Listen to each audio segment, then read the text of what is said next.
আসসালামু আলাইকুম। আমাদের বাংলাদেশ এত সুন্দর দেশ, এই রাস্তাটা দেখেন, আমাদের ঢাকা টু সিলেটের রাস্তা, 4 লাইনের রাস্তা, ওই রাস্তা হইতেছে 6 লাইন। আরো ভালো হবে আমাদের এই বাংলাদেশের এই রাস্তা।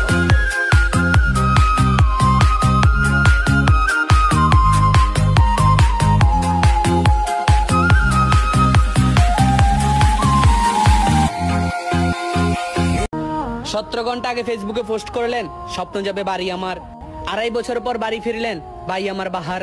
স্বপ্ন তার বাড়ি ঠিকই ফিরেছে, কিন্তু তার দুঃস্বপ্ন হয়ে তাকে এয়ারপোর্ট থেকে রিসিভ করার পথে মাইক্রোবাস দুর্ঘটনায় হারে পরিবারের 7 জন। বাহার বাড়িতে ঠিকই ফিরলেন, কিন্তু ফিরল না তার মা, স্ত্রী এবং সন্তান। আল্লাহ তুমি বাহারকে এই পরিবারের সুখ সহ্য করার শক্তি দিন।